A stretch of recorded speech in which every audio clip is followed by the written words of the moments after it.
Bienvenidos a un nuevo programa de personajes de la Venezuela virtual. Esta vez tengo el placer de reencontrarme con un amigo que pues medio hemos reconectado, pero esta va a ser la reconexión total. ¿Cómo estás, Carlos Silva?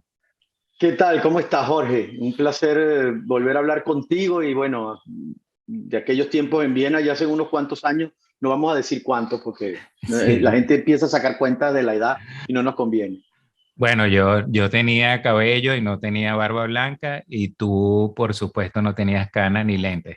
O sí tenías No lentes. tenía ni cana, ni lente, ni los kilos de más que tengo ahora.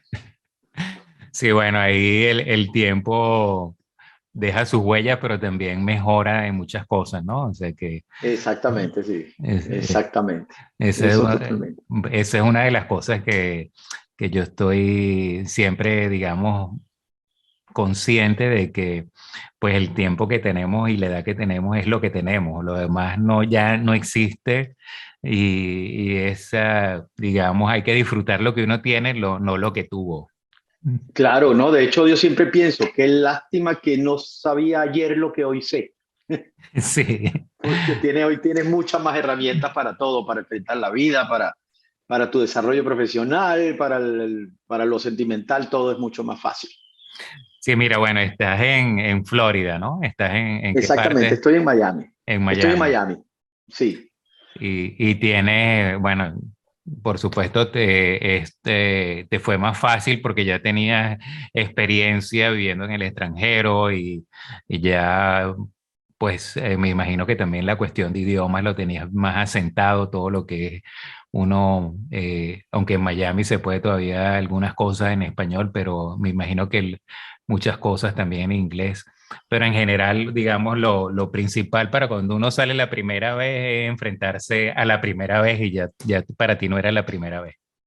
Claro, bueno, de hecho para mí los cambios ya forman parte de mi vida, porque yo soy de Valera. Después cuando me fui a estudiar a Caracas, para mí fue un cambio un poquito menos brusco que el que iba a tener 4 años o 5 años después, que es cuando me fui de Caracas a Viena, que pasé de 25 grados, porque yo llegué el 24 de noviembre a Viena, pasé de 25 grados a salir del aeropuerto y empezar a nevar. Me recibió uno de los peores inviernos de la historia de Viena ese año. Me acuerdo que pasó nevado hasta casi principios de abril, fue tremendo. O sea, ese año fue muy duro en todo sentido, pero un año que agradezco haber vivido y que me dio la fortaleza para poder enfrentarlo, porque después de Viena, después de estudiar en el Conservatorio de Viena y después de realizar mis primeros pasos en Europa como cantante ahí, después me fui a España. Estuve viviendo en Barcelona los primeros años y después me mudé a Madrid. Y finalmente, en Madrid nacieron mis dos hijas con mi esposa, eh, que, que, que también vive aquí con nosotros, con la que estoy felizmente casado desde hace 20 años. Tenemos dos hijas y luego de Madrid nos vinimos a Miami. Todo por circunstancias profesionales en la mayoría de los casos. Bueno, pues se puede decir que has tenido una carrera o una vida internacional, pues, porque imagínate, en una corta vida realmente tienes información de local, de insider, de Es, varias ciudades, o sea, no te puedes meter el cuento, ¿no? exactamente. Y, no, y además yo le agradezco a la vida haber cambiado porque yo estudiaba ingeniería industrial y por una circunstancia me hice cantante, una circunstancia prácticamente eh, fortuita. Y entonces, a partir de ahí, cambió totalmente mi vida. De, Estoy seguro que no hubiese vivido todo lo que he vivido siendo cantante si me hubiese ido por aquel otro camino. Yo perdí la cuenta de los países en los que me ha tocado cantar ya, o sea, ya no la llevo, hace tiempo que la dejé de lado. Y las culturas que uno conoce, los amigos de otras culturas y de otras lenguas que terminas haciendo, meterte en esa cultura de los sitios en donde estás, con la comida, con sus costumbres, es una cosa que, que vamos, no tiene precio y yo eso lo agradezco muchísimo. Y bueno, ahora estoy aquí en Miami, la verdad es que es una maravilla estar tan cerca de Estados Unidos. porque Miami, Miami yo creo que es la capital de Latinoamérica hoy en día, ¿no? A pesar de que estamos en territorio estadounidense, pero es otra cosa, ¿no? La cultura que aquí se respira es la cultura latina por todas partes, un gran crisol de, de, de toda Latinoamérica en donde convivimos, comemos, comentamos, hacemos música, la verdad que es muy divertido. Y por supuesto, eso que decía, yo trabajo con muchos estadounidenses también.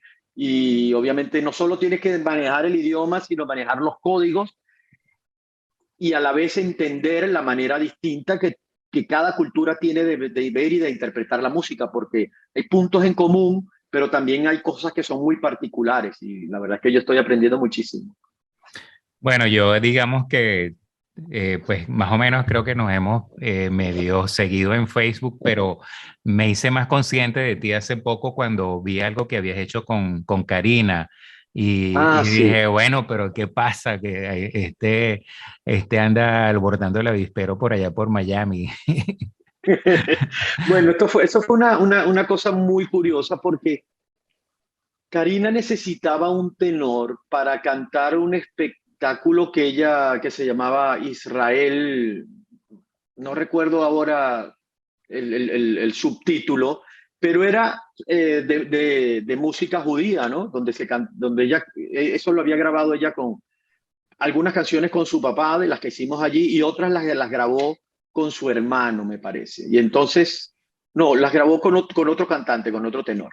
Al final, eso fue cuando ella vivía en Venezuela, me contactó para esto y yo hice 3 dúos con ella, entre ellas el Nava Naguila, que es muy conocido. Y de esa colaboración, ella me dijo, oye, en algún momento te voy a llamar porque hay cosas que quiero hacer con un tenor y no he tenido la oportunidad. Y bueno, hicimos un live en su casa.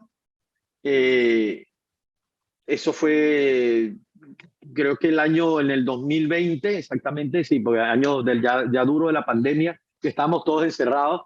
Y entonces hicimos un live en su casa en donde grabamos estas 2 canciones, Conté Partiró y Vivo por ella, que es de la que al final hicimos un video que bueno, se está circulando bastante y me dio a mí una proyección hacia otro tipo de público, porque la gente que aquí me conoce sobre todo como cantante lírico y también de cosas venezolanas, porque también hago música venezolana eventualmente, pero no haciendo este tipo de trabajo con ella, con Karina. Y bueno, ella no solo es una gran artista, sino es una bellísima persona.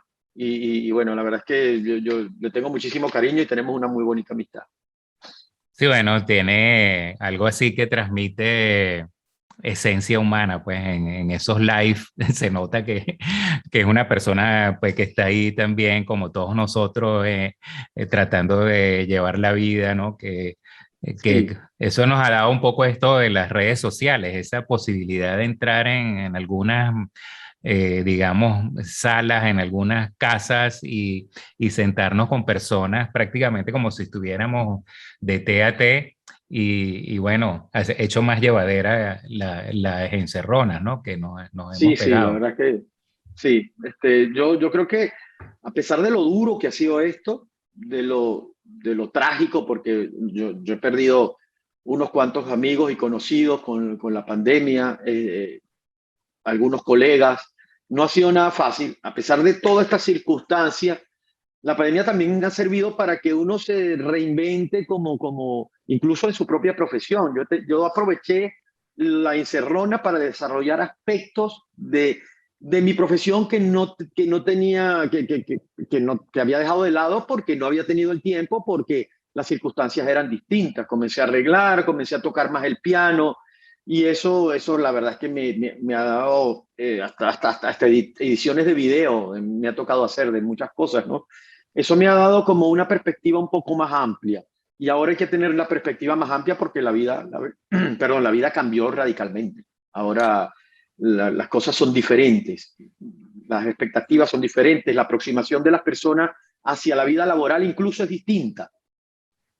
Sí, bueno, yo estoy de acuerdo contigo, o sea, a mí en mi caso particular, pues abrí unas cuantas ventanas que en algún momento yo pensé que a lo mejor las podría abrir porque uno siempre tiene como algunos proyectos que tiene ahí como que los mentalizas, pero que nunca le haces nunca te decides, sí, vamos a echarle pichón. Y Claro. claro, o sea, la pandemia pues ha servido para eso, ¿no? También para aprender. Y, Sí.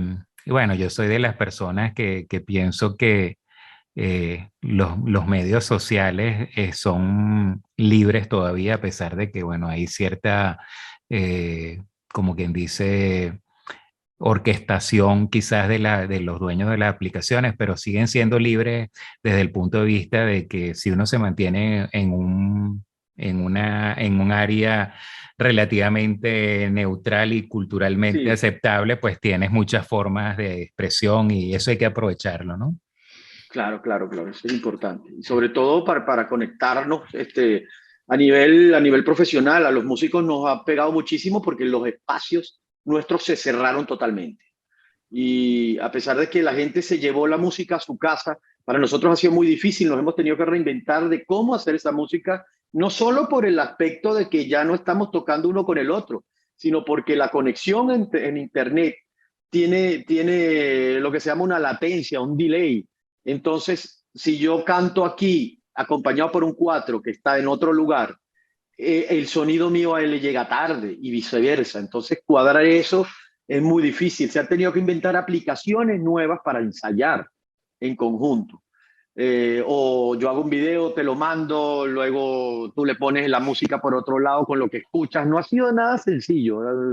Y, y la verdad es que nos ha servido para aumentar nuestra creatividad. Yo entiendo que a veces uno se aposenta como en un lugar creativo en el que como estoy cómodo, no pasa más nada, pues la cosa está marchando, lo dejo.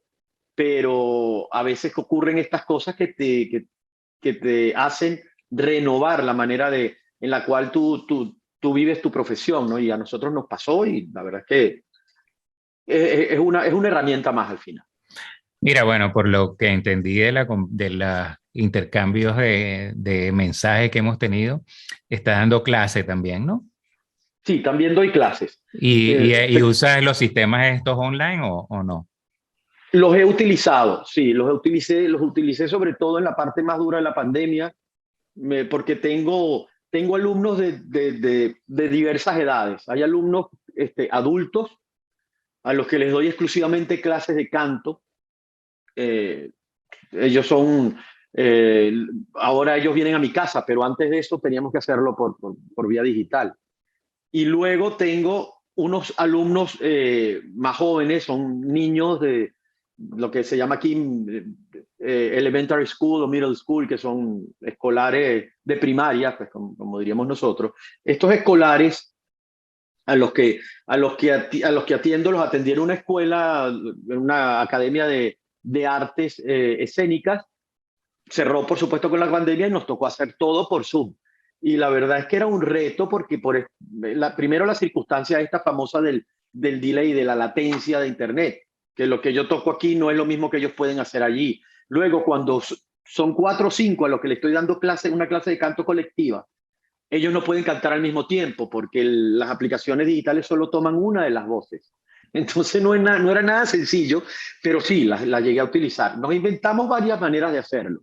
Y la verdad es que pudimos seguir adelante hasta que volvió la escuela a abrir con todas las medidas sanitarias necesarias, ¿no? Dando clases con máscara, etcétera, etcétera. Para la clase de canto no es fácil con máscara, porque no solamente porque es una cosa que limita un poco la digamos, la resonancia o cómo se desplaza la voz, pero lo más importante es que limita toda la parte facial de la boca. Hay cosas que yo tengo que explicar, cómo se canta de determinada manera, cómo se hacen determinadas vocales que con la boca cubierta es imposible. Y al principio usé un face shield, pero eso tampoco es, primero que no es tan seguro y luego tampoco dejaba ver todo aquello que se tiene que ver. Eso también fue un gran reto que tuvimos que resolver de la manera en la que se pudo, ¿no? Bueno, pero digamos que pues hubo no un stop total, sino que hubo posibilidades de seguir de alguna u otra forma con este tipo de actividades, ¿no? Mira, Sí. y entonces, bueno, ¿hiciste una grabación o este video nada más? ¿Cuál es el estado de tu discografía en este instante? Bueno, casualmente me lo preguntas, el fin de semana próximo sale la segunda canción de un LP que estoy grabando canción a canción, sobre todo por cuestiones también de tiempo, o sea, cuestiones económicas y de tiempo. Grabar no es nada barato y además prefiero ir evaluando canción a canción porque quiero hacer cosas diferentes con las cosas que estamos grabando ahora. La primera se llamó Frente al Sol, la primera canción. Ya está en todas las plataformas digitales. Si ponen Frente al Sol, Carlos Rafael Silva, la pueden escuchar. Es una canción venezolana de un compositor, Leoncio Ontiveros, que está hecha en una fusión muy bonita entre la música venezolana y el jazz. Es súper interesante. Y lo mismo es la próxima canción que tiene que ver con Trujillo. Mañana empiezo la promoción porque la canción ya sale el próximo viernes y ya te dejaré saber de los detalles, pero es una canción también hecha en esta onda de fusión entre lo tradicional, esto es un vals trujillano, también una fuerte influencia del jazz. Y esta es la segunda. Tengo en proyecto dos más, creo que sacaré una antes de que termine el año, que ya está grabada, está en proceso de edición, y hay otra que ya vamos a ver si no sé si podamos terminarla antes de que termine el año, seguramente la sacaremos el año que viene, que es una canción muy interesante, porque es una canción que fue un éxito mundial en los años 50 entre las orquestas de salón, que tiene que ver con Venezuela, tiene que ver con Austria, tiene que ver con la represión del nacionalsocialista contra los judíos al principio de la Segunda Guerra Mundial, tiene que ver con muchísimas cosas muy particulares. Entonces, es una canción que me llena a mí de satisfacción porque por toda esta historia que tiene. Entonces eso lo vamos a hacer el año que viene y te prometo comentarte, por supuesto, en detalle todo esto que va a ser, que la verdad es que es un proyecto que me tiene muy entusiasmado. Mira, ¿y cómo funciona esto de los LP ahora? Porque si tú haces las canciones y las puedes publicar inmediatamente en estas plataformas y después tú los puedes también en cierta forma acumularlos en la misma plataforma como un LP, como un... Sí, exactamente. Mi esposa, que es Luciana Cube, ella también es cantante, ya tiene más canciones publicadas. Creo que ella va por la tercera, la cuarta está a punto de salir. Ella va a publicar un EP, que es el primero, antes del LP está el EP, que es de menor duración. Y eso, después que uno las publica, uno las puede acumular en una producción. Todas las canciones que yo estoy grabando forman parte de una sola producción, a pesar de que tienen características totalmente distintas las canciones, pero el concepto es más o menos similar. El arreglista siempre es el mismo en el caso de mis canciones, que es Leoncio Ontiveros, que es el compositor de la primera canción que grabé, que lo acaban de nominar al Grammy, no al Grammy latino, sino al Grammy nacional por un disco de música infantil que acaban de sacar. Entonces es un hombre tremendamente capaz y creativo, una excelente persona, además que eso es muy importante porque trabajar con buenas personas hace que todo fluya mejor. Entonces, vamos a seguir trabajando con él y eso, esperamos agrupar todas las canciones. Yo creo que será a final del año que viene en un solo día. Buenísimo. Y entonces, bueno, después eh, tú tienes ahí un sitio, me imagino, donde haces las grabaciones, ese lo mantienes constante para que haya también, no sé, que tenga, digamos, sea homogéneo en cuanto a la arreglista, calidad, a todas esas cosas. Exactamente. O eso lo puedes ir variando. ¿Cómo es Yo la... grabo la voz la grabo en el mismo estudio siempre. Ujú, en el estudio de Johan Escalante aquí en Miami, porque Leoncio Ontiveros, que viene pronto a la entrega de los Grammy, va a Los Ángeles, pero él vive en Venezuela. ujú. Y muchos de los músicos que que intervinieron en las tres primeras canciones están en Venezuela. Entonces yo grabo la voz aquí, eso se manda digitalmente allí, ellos graban físicamente allá y después se va haciendo la edición. Entonces ellos me mandan diversas versiones hasta que acordamos esta es la que funciona y eso es lo que termina publicándose, ¿no? Últimamente se graba mucho así. Los artistas que tienen un gran presupuesto, ellos pueden traerse a todos los músicos al mismo lugar, pero eso cuesta muchísimo dinero. Las grabaciones son muy caras, más de lo que uno se imagina. Y reunir a una cantidad de músicos a grabar, pues eso es mucho dinero. Estoy hablando de miles, de miles, de miles de dólares para hacer cada disco. Entonces, en Claro. este caso, pues la verdad es que se facilita hacerlo de esta manera. Si estuviésemos todos en el mismo sitio, iríamos al mismo estudio, pero ya que no estamos todos, pues lo vamos haciendo de esta forma. Y la verdad es que también funciona y funciona muy bien. Muchos músicos están grabando hoy en día de esta forma. Bueno, es una posibilidad que tienes a lo mejor de acceder a gente que a lo mejor también por cuestiones de tiempo no pueden viajar, pero pueden dedicarte el tiempo. Entonces, Exactamente. porque no es lo mismo ir a un sitio, acomodarse, aclimatarse y después grabar, que Claro. grabar y listo, y sigo en mi sitio y tengo otro proyecto y tal, ¿no? O sea, Exactamente. Y eh, y sobre todo en el caso de la voz, por ejemplo, eso es vital. Yo estuve cantando hace un par de años, tres, en Malasia. Y claro, fui a hacer un recital con orquesta en Malasia. La diferencia con nosotros es de 12 horas. imagínate. Encima, el vuelo que me reservaron a mí no iba por Los Ángeles, sino salía desde aquí de Miami vía Europa. Entonces, la vuelta es más larga. Creo que fueron 27 horas de ida y 31 horas de vuelta. Una cosa así absurda, ¿no? Entre transbordos y cambiando de aviones y tal. Claro, cuando llegué a Malasia, estuve 2 días que no podía abrir la boca, que no podía cantar. La voz absolutamente agotada, el horario totalmente cambiado, 12 horas de diferencia son.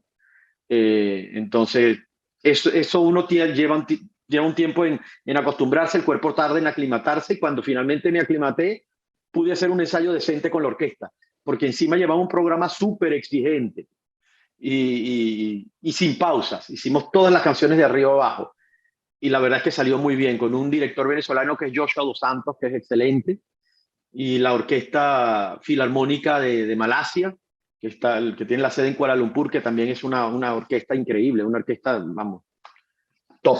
Entonces, la verdad es que esto ocurre mucho. Y en el caso de grabar, pues, si tú reservas un estudio y te trasladas y la voz no está en condiciones, pues así va a quedar. Claro, claro. Mira, y en estos inicios, bueno, que ya que vienes de Valera, tuviste que ver también con el sistema, con Abreu, que también era de Valera.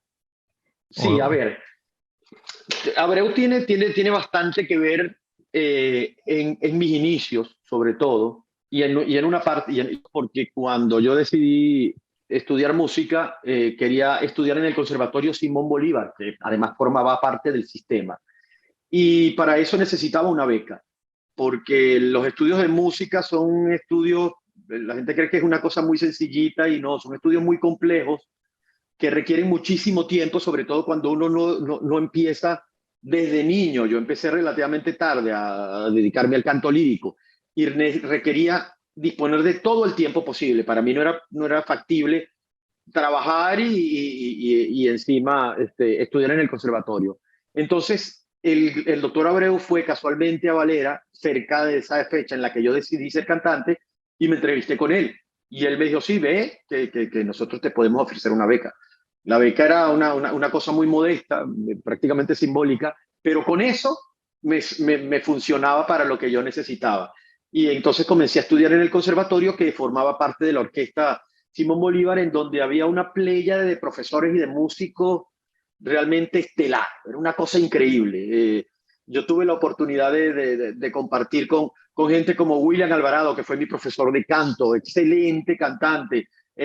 Paul Decen, excelente violonchelista, estaba William Molina, estaba el profesor Daniel Salas, que en paz descanse, un excelente profesor de historia, vamos, que los mejores músicos de Venezuela estaban en el Conservatorio Simón Bolívar y los mejores músicos de Venezuela juzgaban mis exámenes. Entonces, para mí eso fue una cosa increíble porque me dio muchísima, vamos, hay que ir muy bien preparado cuando tienes frente a ti a esta gente que además te van a evaluar y van a decidir si apruebas o no y si lo que estás haciendo es válido. Y la verdad es que eso a mí me ayudó muchísimo. Y luego, cuando fui a estudiar a Viena, volví a cantar La Flauta Mágica, ya en el año 2001, con la orquesta Simón Bolívar. Una producción que dirigía Manuel Hernández Silva, era el director de orquesta, que es un gran amigo, y ambos estábamos residenciados en Viena y fuimos a cantar a Venezuela. Esto fue con la, con la orquesta Simón Bolívar en el año 2001, y luego de allí el doctor Abreu me envió a Barquisimeto a dar unas clases magistrales de canto. Después de mis actuaciones allí, hicimos 3 funciones, él me envió a unas clases en Barquisimeto. Y este fue el contacto que yo tuve con el doctor Abreu. Luego este contacto se interrumpió, sobre todo porque el director con el que después trabajé regularmente, Manuel Hernández Silva, es un director, como es mi caso, muy crítico con el gobierno venezolano. Y la verdad es que nos molestó mucho esa conexión entre el maestro Abreu al final, a pesar de que yo terminé comprendiéndola. El maestro Abreu se termina conectando con el régimen porque si no el régimen lo extingue, lo hace desaparecer. Esa es la realidad. Y la orquesta se vinculó al régimen y el régimen la utilizó para lavarse un poco la cara porque de otra forma el régimen acaba con esa orquesta, le extirpa el presupuesto y acaba con la orquesta como ha acabado con gran parte del país.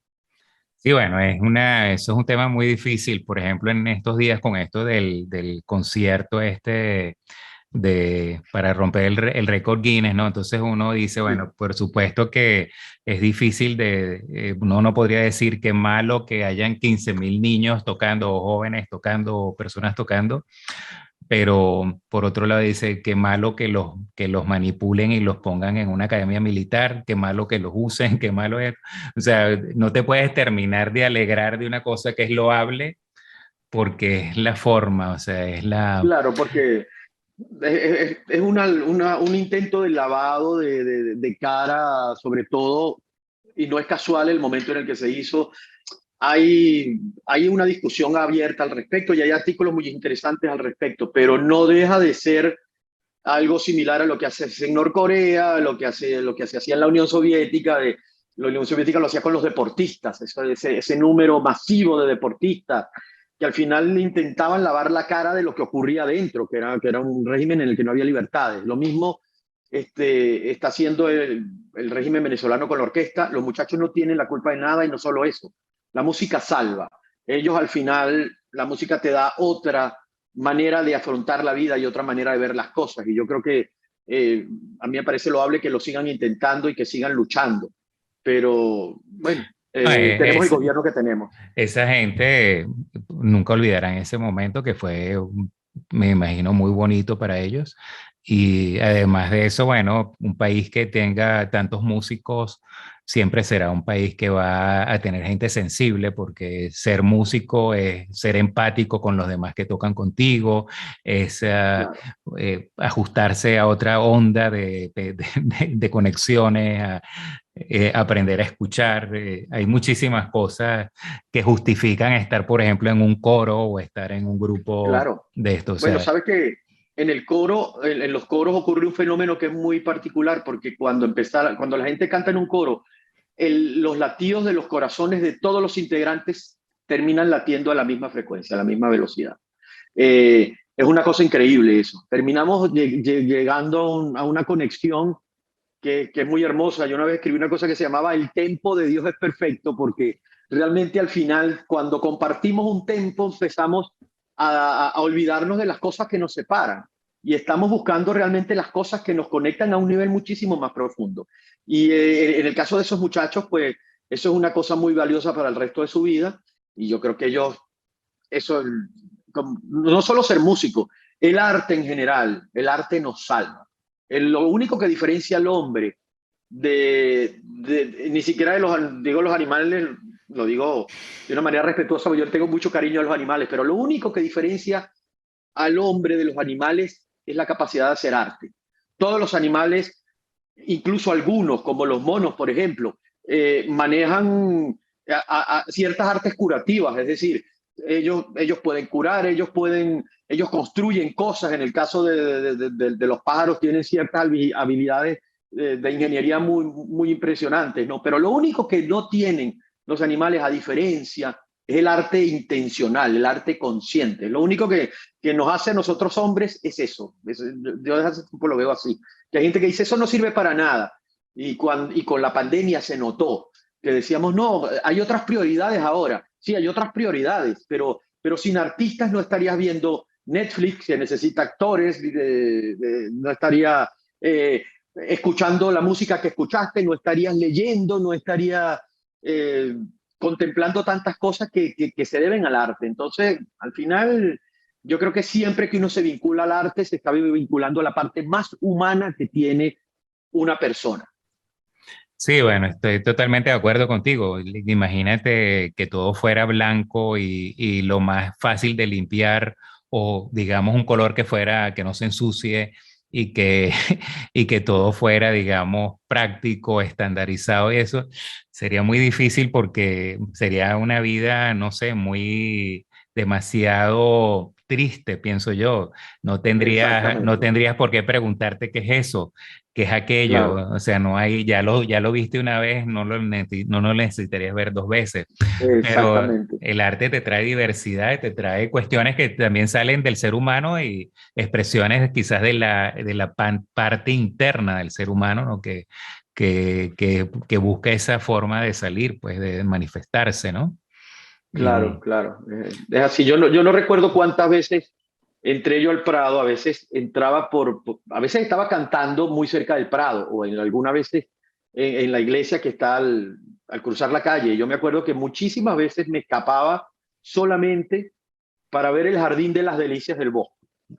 Nada más a eso. Pasaba frente a las meninas, que también las que por supuesto les dedicaba un ratito, pero mi fascinación con el Jardín de las Delicias siempre ha sido tremenda y cada vez que iba, cada vez descubría más detalles, cada vez me fascinaba más el cuadro. Y yo creo que esa es la maravilla que tiene el arte, que tú puedes volver y volver. Y siempre es el único caso en que el hombre sí baja dos veces al mismo río. Cuando redisfrutas de una obra de arte, estás otra vez allí, a pesar de que tú eres diferente y encuentras cosas nuevas, pero puedes volverlo a hacer y jamás te vas a saciar de eso. no, y es algo que complementa, porque digamos que tú lo sientes como que te está llenando el espacio un poco, ¿no? A pesar de que sabes que son cuestiones, artefactos, o es música, o es algo, pero tú lo sientes que te está acompañando, pues no estás solo, estás con algo que representa, no sé, la historia, o representa sentimientos, o representa todo lo que es la epigenética, no sé, pero estás ahí, Sí, vale la pena ir con eso, pues, o sea, es muy bueno. Mira, claro. dijiste algo que quisiera volver ahí, porque tú dijiste que empezaste a cantar relativamente a una edad ya tardía, que si hubieras Sí. empezado antes. Si hubieras empezado antes, hubiera mejorado, o solamente tú, si hubieras empezado antes, hubieras adquirido conocimientos de la técnica, pero hubiera traído algo adicional en cuanto a la voz, o es algo que solamente, digamos, hubiera ido más rápido a otras cosas porque ya hubiera sabido cómo funciona la técnica. ¿Qué es lo que hubiera sido mejor? Mira, probablemente hubiese madurado musicalmente más rápido. Y digo probablemente porque la realidad es que las cosas que te afectan en un momento y que condicionan tu manera de cantar, eh, no te afectan, no te hubiesen afectado si empiezas antes o después. ¿No? Es decir, uno es la consecuencia de lo que te ocurre en la vida en ciertos momentos. Como cantante también. por supuesto hay una búsqueda artística. Tú siempre estás procurando descubrir en lo que haces una manera de expresarte, eso es obvio, y siempre hay como un plan. Pero como dice un dicho por ahí, haz planes y para que Dios se ría de ellos, ¿no? Tú tienes un plan, pero hay muchas cosas que alrededor que afectan tu vida en este momento. Entonces, sí, a lo mejor hubiese madurado musical y vocalmente antes, pero eso es una incertidumbre, o tal vez no, porque tal vez te encuentras con un maestro que no hubiese sido adecuado para lo que estaba haciendo, te va tu vida por otro lado. Entonces, la verdad es que yo no suelo mirar atrás en ese sentido porque yo estoy contento. Es decir, yo estoy feliz con lo que tengo, con lo que he alcanzado y hay cosas que obviamente hubiese querido alcanzar de otra manera, pero también uno siempre debe preguntarse, ¿vale la pena sacrificar algunas cosas por otras? Es decir, ¿hasta dónde quieres llegar? ¿Qué es lo más importante en tu vida? Yo soy un hombre muy familiar. A mí me, a mí me gusta muchísimo mi familia, me gusta muchísimo convivir con ellas y disfrutar con ellas. Entonces yo no me veo, como me ha ocurrido en algunas circunstancias, viajando permanentemente, estando fuera de mi casa. No, vamos, no lo concibo, no es fácil. Pero, Y he pero, podido pero, lograr un equilibrio. pero como para recomendar, por ejemplo, porque yo lo veo, vamos a suponer alguien que quiera ser, no sé, nadador olímpico y tenga condiciones desde niño, que yo veo que, bueno, si empieza a entrar en esto de como tener una rutina de nadar todos los días y tal, pero eso también ocurre con los cantantes. ¿O tú crees que podría ser un efecto, no sé cómo es por ejemplo, qué porcentaje de los niños cantores de Viena se quedan como cantantes líricos o algo así? A ver, en el caso del canto hay una cuestión que es diferente al de los otros instrumentistas. Un violinista empieza muy joven y a medida que crece, los factores motrices, por ejemplo, simplemente se van acrecentando y mientras más los utilizas, más se desarrollan. El caso de la voz tiene un pequeño problema que es hormonal. Es decir, la voz cambia en la pubertad. Y entonces hay muchas personas que vienen cantando de una manera cuando son niños y ese cambio los afecta tremendamente y después no logran encontrar la naturaleza de esa voz o no se sienten, no aceptan ese cambio o a lo mejor cambiaron de una manera en que ellos no pudieron prever y al final eso no termina avanzando más. Yo conozco unos cuantos niños cantores que han pasado por eso, o sea, no de Viena, pero sobre todo en Barcelona, de Montserrat. Hay otros que han seguido cantando y han seguido su carrera y han podido desarrollarse como cantantes.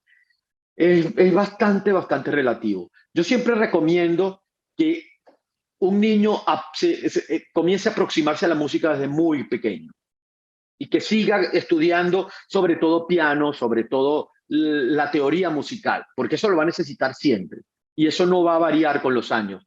Y que sí, puede comenzar a cantar, pero que empiece a cantar seriamente como un cantante lírico después de la pubertad, porque ahí va a saber qué tipo de voz tiene, ahí no se va a hacer daño, hay profesores que no saben tratar ese cambio de la voz infantil a la voz más adulta y terminan por arruinar la voz de muchos muchachos. Y eso es importante saber tomarlo con muchísimo tacto.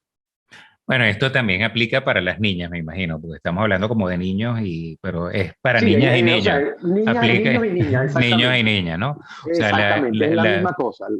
o sea, La pubertad es para los dos. ok, y el cambio de voz también a las niñas también ocurre ese Claro, quiebre claro. de voz, eso igual. Es exactamente, la voz cambia, pasa de una voz infantil a una voz que tiene otra robustez, porque lo que ocurre es que la laringe aumenta de tamaño, se modifica, y hay una cantidad de aspectos que van cambiando. O sea, con los hombres es más evidente el cambio, pero si tú escuchas la voz, yo tengo grabada la voz de mis hijas cuando eran pequeñas y las escucho ahora y el cambio es tremendo. El cambio de registro es totalmente distinto. Entonces, sí, existe un cambio tremendo también en las niñas, ¿no? La voz infantil totalmente no se mantiene. Y de hecho por eso, sobre todo en el Renacimiento, ya durante el Barroco, se modificaba artificialmente a muchos hombres con la castración para que mantuviesen un tono más femenino y claro, los pulmones seguían, la caja torácica seguía creciendo, entonces eso hacía que hubiese una voz femenina en un cuerpo masculino y el sonido parece que era impresionante. Claro, los castrati, algo así les decían, ¿no? Los castrati, Sí. exactamente. Era una moda que afortunadamente desapareció porque... Bueno, a menos que fuera voluntario y tal, ¿no? Pero Sí, exactamente, pero mira, a todos los que pasan por aquí, yo les pregunto qué es felicidad y les pido que nos dejen un eslogan. felicidad es la ausencia total de estrés. Ese es mi descubrimiento más reciente. Parece una definición muy banal, pero es que todo en la vida te aporta estrés. El bultito ese que salió, la factura aquella que no has pagado, el carro que te chocaron, el familiar que está enfermo, la pandemia que te dejó sin trabajo, el trabajo que te exige demasiado y no te permite estar con tu familia. Es decir, encontrar un momento en que no haya ningún motivo en absoluto de estrés es muy difícil. Eso es una búsqueda prácticamente de un monje budista. Y entonces, en el momento en que, incluso a veces te vas de vacaciones con tu familia y las cosas no están saliendo como tú quieres y estás en un momento de estrés, entonces tú dices, sí, irse de vacaciones con la familia puede proporcionar la felicidad. Bueno, pero hay que ver cómo. Entonces, en el momento en el que no tienes estrés y estás así, sentado con tu familia, frente al mar, contemplando las cosas, la mente está totalmente relajada, no está pensando en lo que viene después ni en lo que está antes. Ese es el momento de la felicidad suprema y eso no es fácil de encontrar. Y por eso es que son tan cortitos. Y la circunstancia de esa felicidad, que es algo que sí tenemos que nosotros aprender, y eso es un aprendizaje que se puede realizar, es que uno muchas veces no se da cuenta cuando es feliz. Se da cuenta en retrospectiva. Dices, oh, yo era feliz en aquel momento. Sí. Pues bueno, hay que aprender a valorar esos momentos en los que no hay absolutamente ningún tipo de estrés. En esos momentos eres feliz. Sí, bueno, estoy totalmente de acuerdo contigo y me imagino así una cerveza o una copa de vino y sentado en un sitio así, tú sabes. Mm, Exactamente, pero con la mente en blanco, es decir, estoy sí, disfrutando del sí, sitio, no estoy esto pensando está, que mañana tengo que ir a renovar el pasaporte, ese tipo de cosas, ¿no? A veces parece mentira, pero es muy difícil encontrar la relajación total. Yo en esos momentos en que digo, wow, hoy soy feliz, porque hoy estoy absolutamente sin ningún motivo de estrés en la vida, eso no es nada sencillo. mira, y el eslogan, Mira, el eslogan es el que no mejora, empeora. Ese es mi motus en la vida. Eh, el que no mejora, empeora. No, en el caso del canto, eso es, lamentablemente es así. Tú no te quedas en el mismo lugar. Tú no estás en el mismo sitio. Si tú no estás mejorando, estás empeorando. Y eso ocurre generalmente en todos los aspectos de la vida, porque la mejoría, el deseo de progreso en cualquier aspecto de tu vida es lo que te da esa emoción, esas ganas de hacer las cosas, lo que te da la motivación. Y si no tienes la motivación de mejorar, si esa motivación desaparece, empiezas a empeorar, porque entonces empiezas a perder el interés en lo que estás haciendo. Yo creo que mi eslogan es ese, el quien no mejora, empeora. sí, bueno, tratar de por lo menos escoger los aspectos fundamentales de tu existencia o de tus intereses y mejorar siempre y aquellos que de verdad no vas a proseguir, pues dejarlos que sigan otro Exactamente, curso, sí, que claro, exactamente. no buscar más, digamos, perder pólvora en Samuro, ¿no?